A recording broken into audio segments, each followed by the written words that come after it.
Hey guys, welcome to CA Dreams YouTube channel.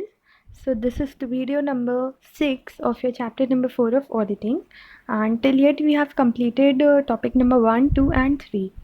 So in this video I am going to explain you the topic number 10, 11 and 12, and in this way we will be able to complete our 6 topics out of 12 topics. Okay, and also the topic number 10 is about internal audit, means it is about the standards on internal audit issued by ICAI.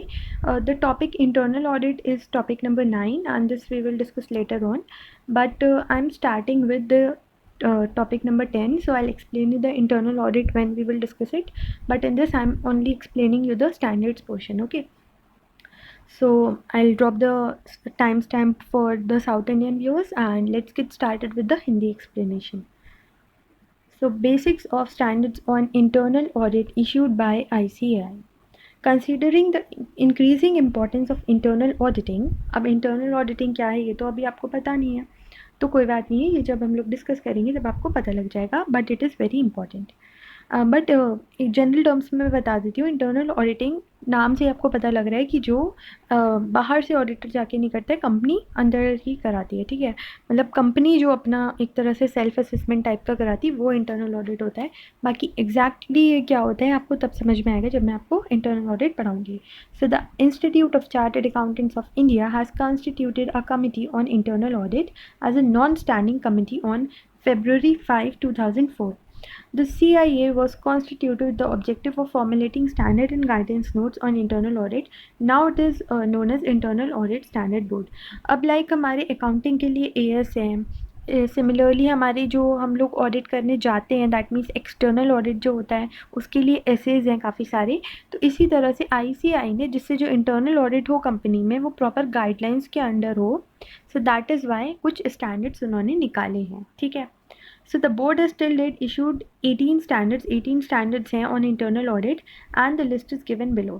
So the SIS aims to codify the best practices in the area of internal audit and also serve to provide a benchmark of performance of the internal audit services. अब ये हम लोगों ने इसलिए निकाले हैं जिससे कि जो इंटरनल ऑडिट हो वो एक प्रॉपर बेंचमार्क के साथ में हो. ठीक है ना. तो while formulating standards on internal audit, the board takes into consideration the applicable laws, custom usages, and इसी को ध्यान में रखते हुए तो हम स्टैंडर्ड लगाते हैं, जैसे कि जो भी हमारे प्रॉपर रेगुलेशंस है, लॉज हैं, उन सारे की सारी चीज़ों के क्राइटेरिया सेटिस्फाई हो. तो हम लोग अब पढ़ने वाले हैं कि कौन कौन से जो स्टैंडर्ड्स हैं वो लगाए हैं हमारे ICAI ने इंटरनल ऑडिट पे. ठीक है ना. ये वाले जो हम एसेस पढ़ते हैं ये हमारे जो एक्सटर्नल ऑडिट होता है इसके लिए, बट इंटरनल ऑडिट के लिए कौन से स्टैंडर्ड्स है वो हम लोग अब पढ़ेंगे. So these are also known as SIS, और जो हम लोग जो स्टैंडर्ड्स ऑन ऑडिटिंग होते हैं उनको क्या बोलते हैं, SS बोलते हैं. एंड SIS क्या है, स्टैंडर्ड्स ऑन इंटरनल ऑडिट. ठीक है ना. तो ये रिकमेंडेटरी होते हैं नेचर में, और the standard shall become mandatory from a such date as notified by the council. अब ये रिकमेंडेटरी है, मतलब रिकमेंडेड होता है कि आप करो, but it is not compulsory. ठीक है, तो ये कंपलसरी तब होगा जब काउंसिल मेंबर्स इसको नोटिफाई कर देंगे, but till yet it is not compulsory. ठीक है ना. तो फिर भी हम लोगों को ये पढ़ना तो है ही. तो SIA जो 1 है आपका वो प्लानिंग है, फिर SIA 2 जो है वो बेसिक प्रिंसिपल्स हैं जो गवर्न करते हैं internal audit, SIA 3 documentation, then reporting, then sampling. इस टाइप से ये नेम्स हैं. अब ये आपको लर्न ही करने हैं बिकॉज इसका एक्सप्लेनेशन तो दे नहीं रखा है. तो इसके लिए ना मैं एक बहुत ही ज़्यादा फ़नी एंड इंटरेस्टिंग से आप लोगों के लिए मेमोरी टेक्निक लेकर आई हूँ. It is a form of story. ठीक है, एक स्टोरी की फॉर्म में है वो, एंड आप लोगों को आई गेस उसे याद करने में ईजी रहेगा. It is not that relevant, but because MCQ है तो कुछ नहीं पता कि क्या ज़्यादा रेलिवेंट हो जाए क्या कम. ठीक है ना. सो that is Y I would not suggest you that you should leave anything and you should learn all these. तो उसको लर्न करने के लिए मैंने एक शादी जो है उसको याद करते हैं. ठीक है. सो प्लानिंग एंड इंटरनल ऑडिट. तो ये जो इंटरनल ऑडिट जहाँ पे भी वर्ड आएगा, so this we will substitute by the term marriage. So planning and internal audit. जब भी कोई मैरिज होती है तो सबसे पहले उसकी क्या होती है, प्लानिंग होती है. ठीक है ना. तो शादी की प्लानिंग इज़ योर SIA 1. तो SIA 1 यहाँ आप लिख लो, शादी की प्लानिंग. देन इसके बाद में basic principles governing internal audit. अब ये जो इंटरनल ऑडिट है, जो शादी होती है उसको कौन गवर्न करता है? लड़के वाले एंड लड़की वाले। एंड उन दोनों के बीच में क्या होती हैं, कुछ ना कुछ प्रिंसिपल्स डिसाइड होते हैं कि हमें ऐसे करना है, ऐसे करना है, ठीक है ना। तो basic principle governing internal audit, तो यहाँ पे आप लिख लो लड़के वाले एंड लड़की वाले के बीच में जो भी बातचीत होती है, जो भी प्रिंसिपल्स होते हैं, सो दैट इज़ लड़के वाले एंड लड़की वालों के बीच के principles are your basic principles governing internal audit. तो फर्स्ट हम लोगों ने क्या देखा, शादी की planning, so that means planning of an internal audit. फिर इसके बाद में हम लोग क्या करेंगे, जो लड़के वाले हैं लड़की वाले हैं वो लोग क्या करेंगे, बातचीत करेंगे कि ऐसे ऐसे प्लान किया है, ऐसे ऐसे हम लोग जो हैं वो इन प्रिंसिपल्स के बेसिस पे शादी करेंगे। तो basic principle governing internal audit, लड़के वाले एंड लड़की वाले के बीच में जो प्लानिंग हुई है, जो बातचीत हुई है, वो जो प्रिंसिपल्स हैं, ठीक है ना। उसके बाद में जब दोनों ने रजामंदी कर ली, प्लानिंग हो गई शादी की, तो अब हम लोग क्या करेंगे, शादी को डॉक्यूमेंट करेंगे। तो मतलब एक तरह से हम लोग शादी के कार्ड छपवाएंगे, ठीक है। तो शादी के card is your documentation. Then इसके बाद में जिन मेहमानों को हमें बुलाना है उनको बुलाएंगे, तो रिपोर्टिंग हो गया, ठीक है। तो शादी की प्लानिंग, लड़के वाले एंड लड़की वाले के बीच के प्रिंसिपल्स, शादी का डॉक्यूमेंटेशन मतलब शादी का कार्ड, एंड लड़के वो गेस्ट को बुलाना इज़ योर रिपोर्टिंग, ठीक है। फिर इसके बाद में हम लोग क्या करेंगे, सैम्पलिंग करेंगे। तो इसका ये मतलब हो गया कि इतनी सारी जो डिशेज़ हैं, ठीक है, तो हमें क्या स्नैक्स में रखवाना है, क्या मेन्यू होगा हमारा, तो वो चीज़ें हमारी हो गई सैम्पलिंग। अब डिपेंड करता है कि वो वेजिटेरियन है नॉन वेजिटेरियन है, तो उसी के हिसाब से जो गेस्ट का जो भी मतलब होगा क्राइटेरिया, उसी के अकॉर्डिंग जो है वो फूडिंग रखी जाएगी।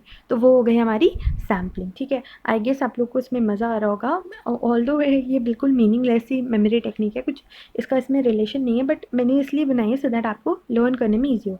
आई गेस आप लोग साथ साथ लिखते जा रहे हो। Planning and internal audit is शादी की प्लानिंग, देन लड़के वाले एंड लड़की वालों के बीच में प्रिंसिपल्स, जो बातचीत हुई है, शादी का कार्ड, गेस्ट को बुलाना, देन मेन्यू में क्या रखा जाएगा, ठीक है। तो वो हो गया आपका सैम्पलिंग।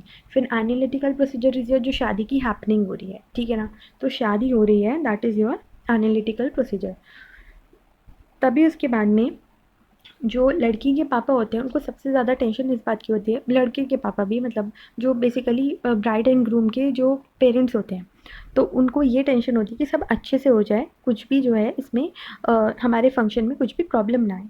तो क्वालिटी अश्योरेंस इन इंटरनल ऑडिट, शादी में क्वालिटी के साथ सारे गेस्ट हमसे सेटिस्फाई होकर जाएँ, खुश होकर जाएँ, हमारी जो भी फंक्शन हो रहा है उसकी तारीफ़ें करें। तो quality assurance in internal audit.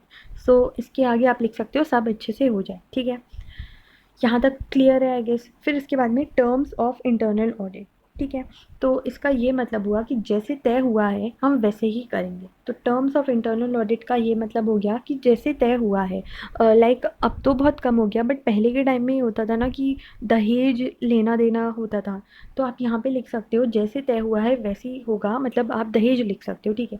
यहाँ पे भी अगर मतलब कुछ भी दहेज प्रथा अब तो वैसे बंद हो गई है, बट फिर भी मतलब डायरेक्टली इनडायरेक्टली चल ही रहा है, ठीक है ना।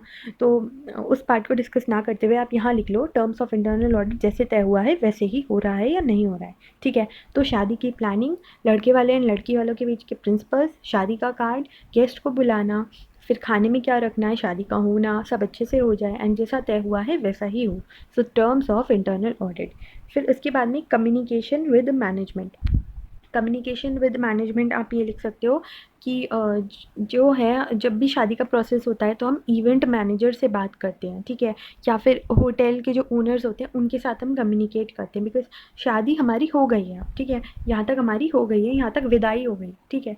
तभी हम लोगों ने क्या करा, पेमेंट करा। अगर एडवांस पेमेंट पूरा नहीं गया है, कुछ ही गया है, तो हम लोग क्या करेंगे फिर, जो एक्स्ट्रा पेमेंट जो बचा है, जो रिमेनिंग पेमेंट है वो देंगे, जो होटल का ओनर है, जो हमारा फंक्शन हुआ है।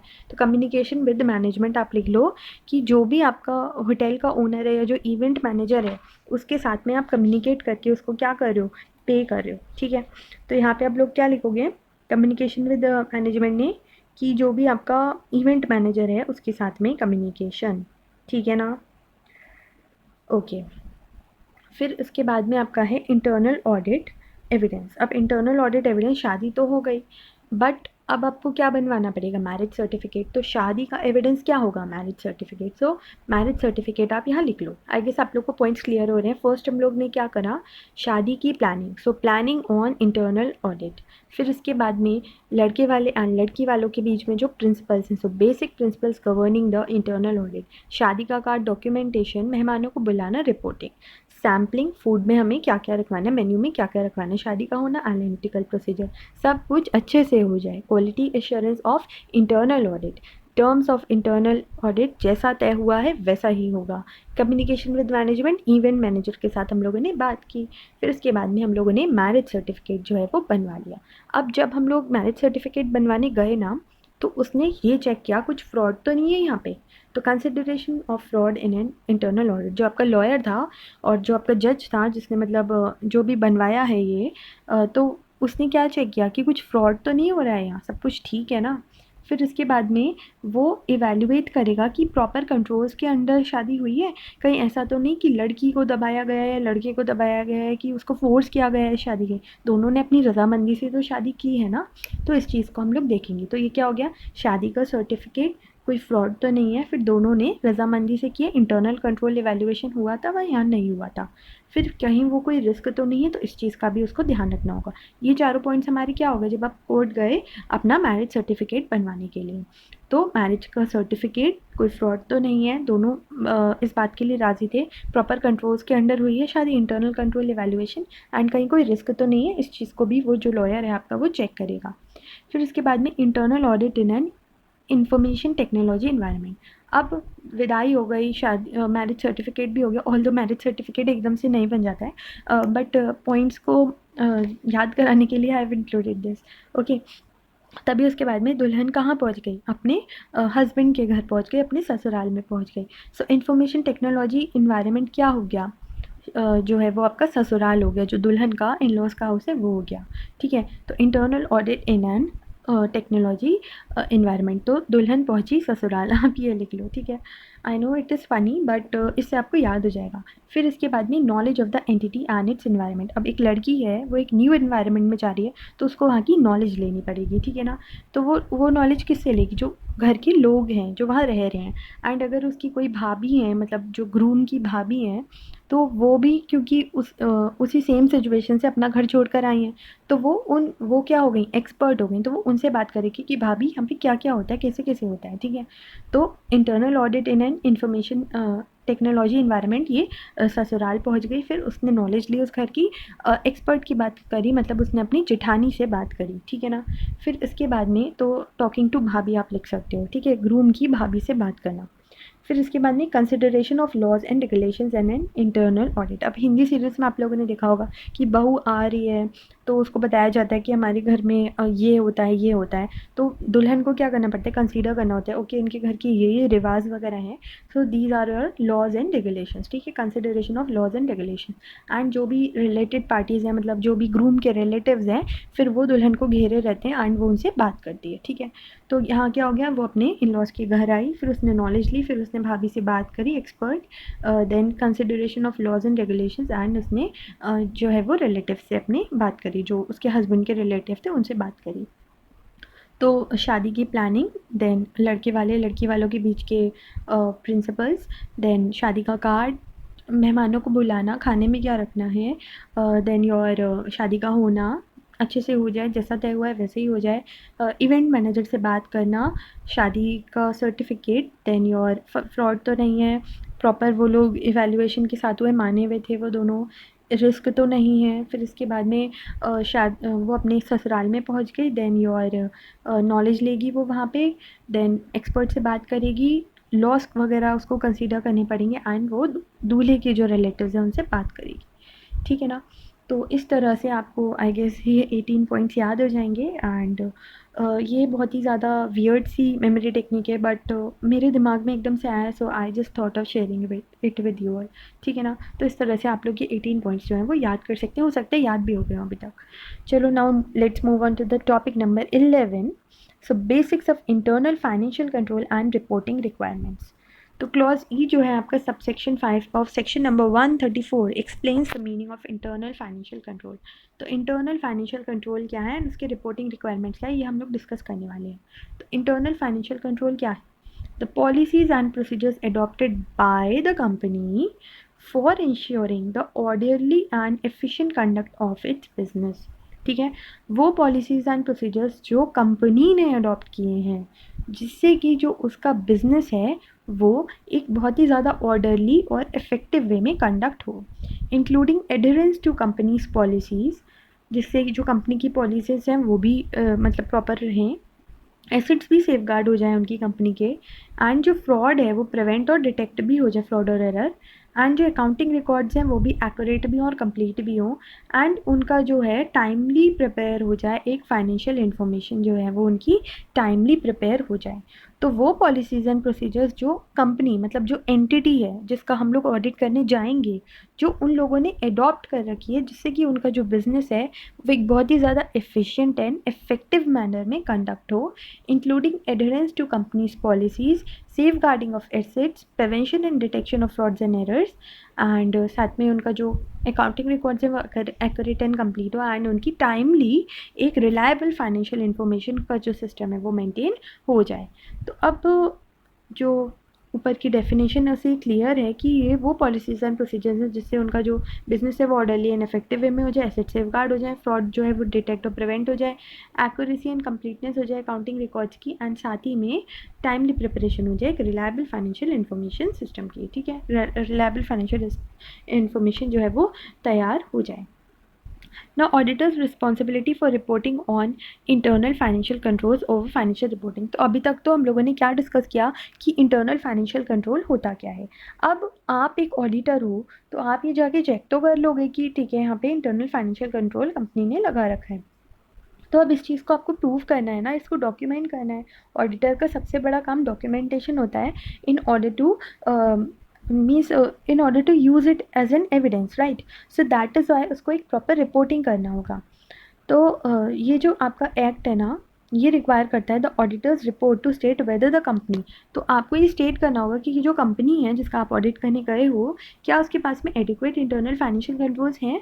ठीक है, जैसे कि वो अपने जो कंट्रोल्स हैं कंट्रोल सिस्टम है जिसमें वो जो अपना कंट्रोल है वो सही से करे। मतलब आपको ये देखना है कि जो कंपनी का इंटरनल कंट्रोल का सिस्टम है क्या उसने प्रॉपरली उसको मेंटेन कर रखा है जिससे उसके कंट्रोल्स प्रॉपरली वर्क कर रहे हो।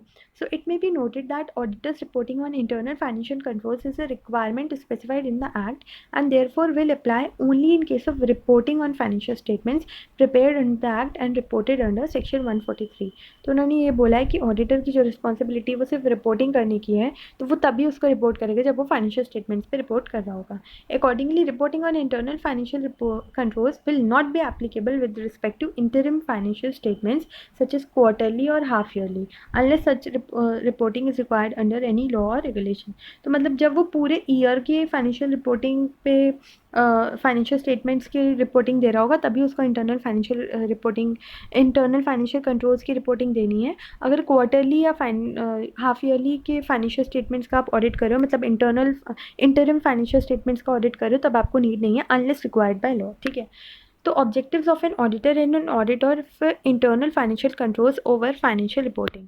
तो ऑडिटर का जो ऑब्जेक्टिव है, ठीक है, in an audit of internal financial control over financial reporting तो क्या है, is to express an opinion. उसको ये एक्सप्रेस करना है एक ओपिनियन कि जो इंटरनल फाइनेंशियल कंट्रोल्स जो उसने लगा रखे हैं कंपनी ने फाइनेंशियल रिपोर्टिंग पे वो क्या इफेक्टिव हैं या नहीं है।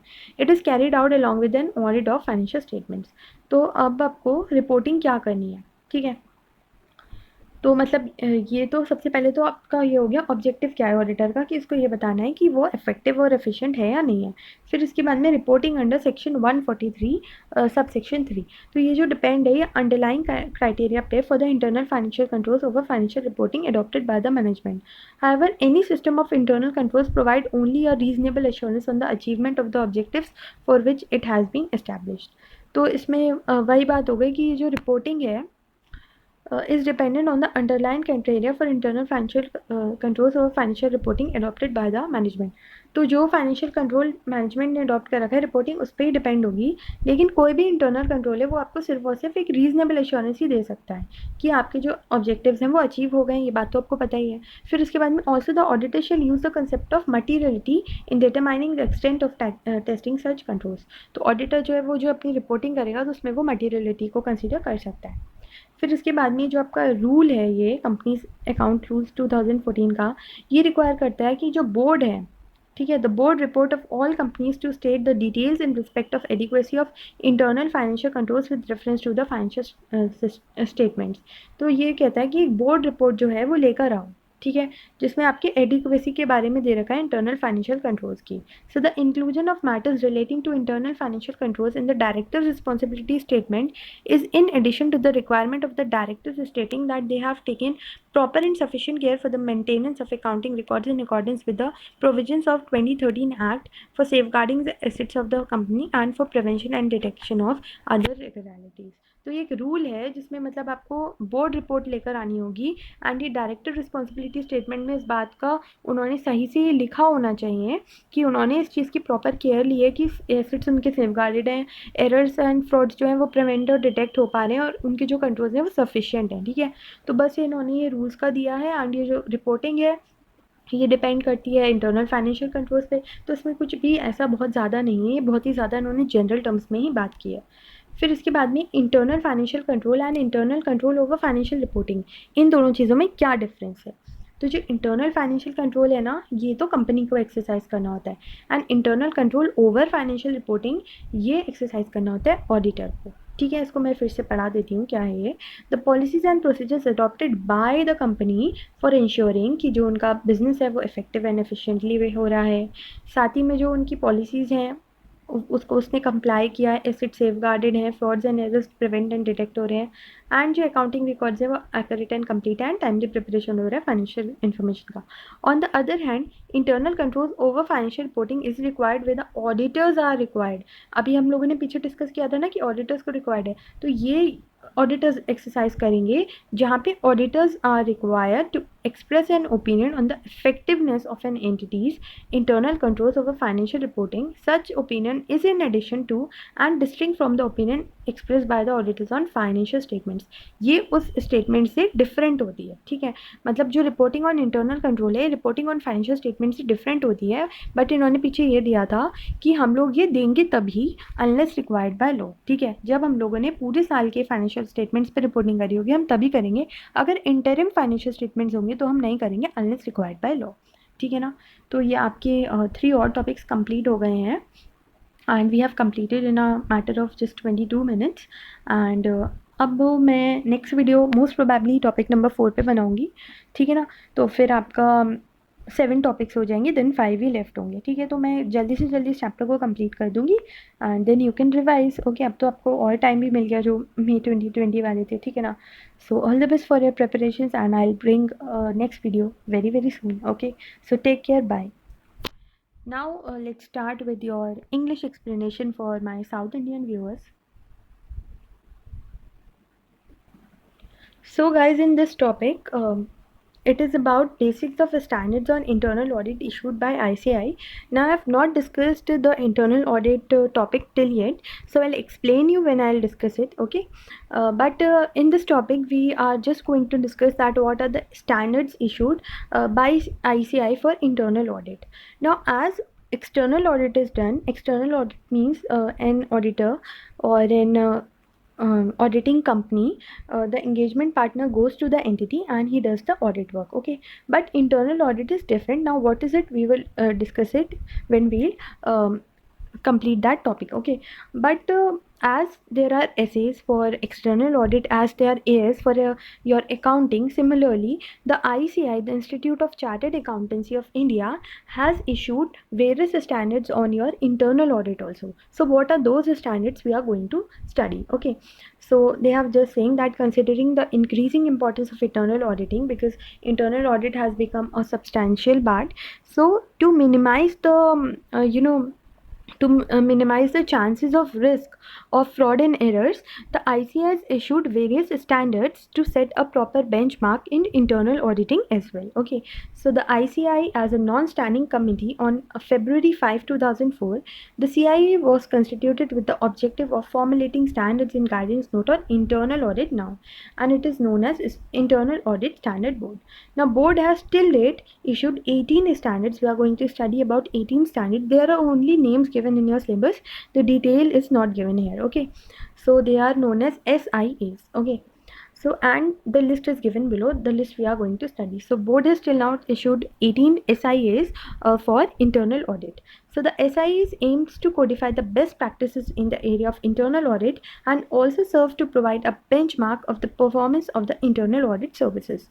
Now, while formulating SIAs, the board takes into consideration the applicable laws, customs, usages and business environment and generally accepted auditing practices in India, and on the basis of these the SIAs has been formulated. Okay, so the following are the SIAs and they are recommendatory in nature. Now this can be asked in MCQ that whether it is mandatory or whether it is recommendatory, that means whether it is compulsory or not. So no, till now, till date it is not compulsory, but it will become compulsory on the date notified by the council. Okay, so till yet it is just recommendatory, it is not mandatory. Okay, now these are the following 8 standards. Now for the Hindi explanation, I have given one memory technique and that is in Hindi, but I'll try to implement the same memory technique in English also. Let's see that whether I am going to explain it or not. Okay, so what I did was I substituted the word internal audit with marriage. Okay, so you can write here internal audit means marriage and information technology environment means your in-laws house. Okay, so that means the groom's house. Okay, so planning. Now whenever any marriage happens, especially in India, mostly very big fat weddings happen in India, right? So there is a lot of planning involved in the marriages. So first of all, the first step of any marriage is your planning. Then basic principles governing internal audit. So you can write here in bracket planning of marriage. Okay, then basic principles governing internal audit. Now what are the basic principles that are governing internal audit? Now what I told you, internal audit means marriage. Okay, so what are the basic principles governing the internal audit? So that means the people of groom's side and people of bride side. Okay, the people from groom side and the people of bride side, especially the parents of the couple, what do they do? They decide some principles. Okay, they decide some basic principles on which the deal, the marriage is done. Okay, so the basic principles governing the internal audit. So you can write here that what are the principles between the groom's father and the bride's father. Okay, the principles between groom's family and the bride's family. Okay, so first, what was the memory technique? The planning of a marriage. Then you can write here the principles between groom side and bride side. Then documentation means the invitation card. Okay, so the invitation card. Then reporting is your calling of guest. So first is your planning of marriage, then principles between groom side and bride side, then invitation of marriage, then calling of guest. Okay, then after that what is to be decided for the menu, what are the items that will be included in the menu of the shadi, of the marriage. So whether it will be vegetarian, whether it will be non-vegetarian, and what are the number of dishes that will be included. So all this comes under sampling. Okay, then after that, the happening of marriage is your analytical procedure. Then there has to be quality assured in the marriage, because everyone wants that their wedding, or everyone wants that the wedding of their son or daughter should be in a very proper way, in a very good way, so that everyone enjoys it, right? So therefore the quality assurance is the basic part of internal audit. Then terms of internal audit. Now these terms are influenced from the basic principles that are governing the audit. So here we discuss the principle between ladke wale and ladki wale. So that means the principles between groom side and bride side. Now terms of internal audit, that means the way it was decided, is it happening in that way only. Okay, then communication with management. Now communication with management can be the communication with hotel owner, or the communication with the event manager. Okay, so till here what has done, till here the shadi is over. Okay, the marriage is over. So what did we do? Planning of marriage, then basic principle between ladke wale and ladki wale, then your invitation of guest, then the coming of guest, then what is to be kept in the food, then happening of marriage, then quality, and then terms like whether all has happened as decided, then communication with the hotel owner or the event manager. Okay, so till here shadi has happened, the marriage has happened. Now internal audit evidence. So what will be the evidence for the shadi, for what will be the evidence for the marriage? The marriage certificate, right? So internal audit evidence is your marriage certificate. So the groom and bride, after they have done the shadi, they went to the court, they went to the lawyer to prepare their marriage certificate. Okay, so consideration of fraud in an internal audit. Now the lawyers consider that is it a real shadi or is it a fraud? Okay, so he will consider that whether it is whether it is a real marriage or whether it is a fraud.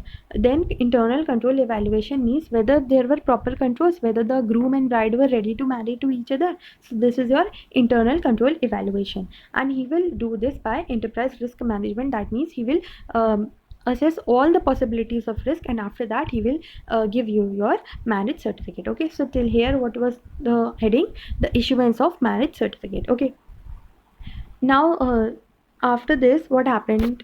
The dulhan, the bride, reached to the groom's house. Okay, now she is officially his wife, and therefore she has been shifted to her husband's house. So that is why she went to the sasural, she went to the in-laws house. Now she has gone to a new place, she has to take the knowledge of the entity and its environment. Okay, now because she want to take a proper knowledge, a deep knowledge about that, so what will she do? She will talk to the existing members of the family. So she can talk to the bhabi, her bhabi, that means the wife of the groom's elder brother, right?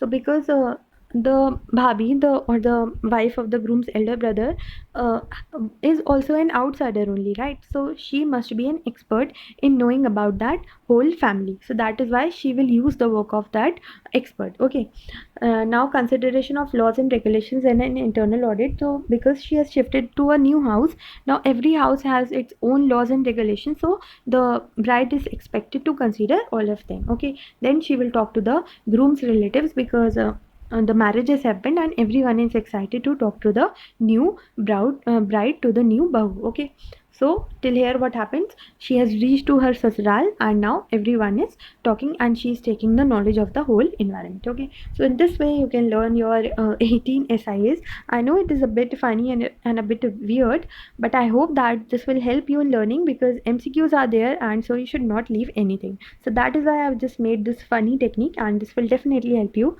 to learn these. Okay, now basics of internal financial control and reporting requirements.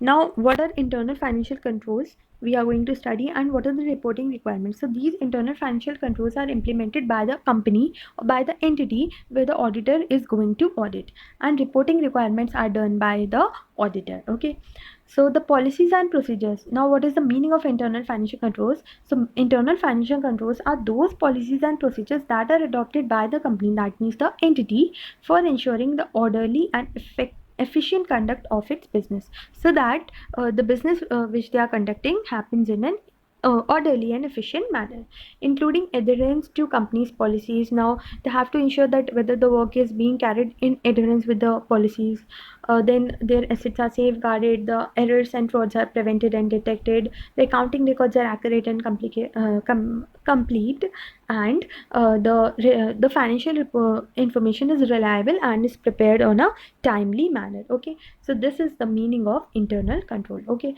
so this only they have told that the business is carried in an effective and efficient manner, the assets are safeguarded, that means protected, the internal financial controls able to prevent and detect the fraud and errors, the accuracy and completeness of accounting records, and the timely preparation of reliable financial information.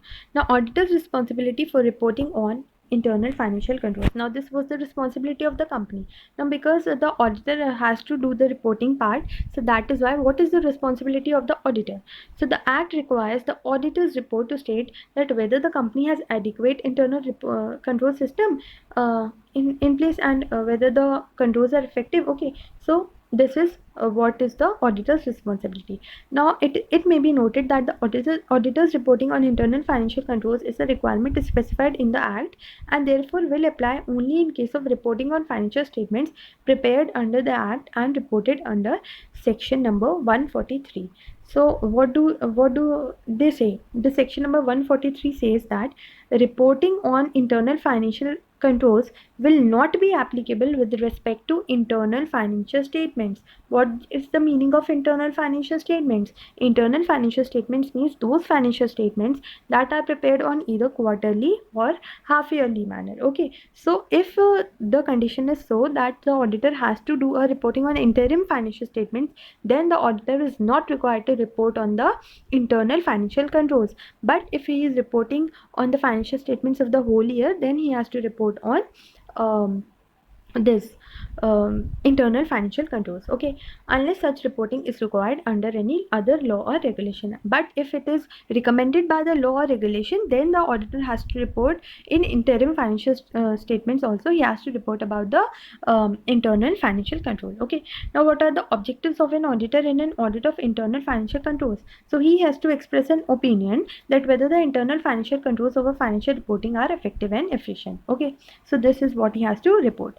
Now this reporting is dependent by the this reporting, that means the opinion that the auditor has to express is dependent on the for the internal financial controls over financial reporting adopted by the management. Okay, so this reporting is dependent on that what are the internal financial controls adopted by the management. So reporting is dependent on that. However, any system of internal controls provide only a reasonable assurance, as you all know, because there are inherent limitations. That is why any control can provide just a reasonable assurance on the achievement of the objectives for which it has been established. Also, the auditor shall use the concept of materiality in determining the extent of testing of such controls. Now they are also saying that the board report, this rule requires a board report. Now what are the requirements of this rule? What the board should state? So the board should state that whether there are inclusions of matters relating to internal financial reporting framework in the director responsibility statement. So this rule 8.5 this requires that there should be a director responsibility statement where it is stated that the internal financial controls includes or you can say the board has taken a proper care, the company is taking a proper care that the accounting records are in accordance with the provisions of the section number 2 accounting records are in accordance with the provisions of 2013 Act, that means the Companies Act, for safeguarding the assets of the company and for the prevention and detection of fraud and other irregularities. So that means they are just saying that this rule requires a board statement, a director responsibility statement, that they have taken sufficient and proper care that the internal control is very effective in safeguarding the assets, in preventing and detecting the fraud. Okay, so they have taken a sufficient and proper care. So this rule requires a board statement. Now let's come on to the topic number 12. What is the difference between internal financial control and internal control over financial reporting? So internal financial control is by the company. Internal control over financial reporting is by the auditor. So this is the same definition which we have discussed yet. And on the other hand, the internal controls over financial reporting is required where the auditors are required to express an opinion that whether the internal controls are effective or not. And such opinion is in the addition to and distinct from opinion expressed by the auditor on financial statements. Okay, so it is different from the opinion on financial statements, and it is a reporting requirement by the law. Okay, so these 3 topics are over. Now 6 topics out of 12 topics are over, only 6 are left, and I'll try to cover them as soon as possible. I hope my explanation is helping you all, and if I am lacking anywhere, then please do comment and tell me that where you could not understand. I'll try to improve it. Okay, so ending this video here, and I hope I'm able to help you all. So thank you so much.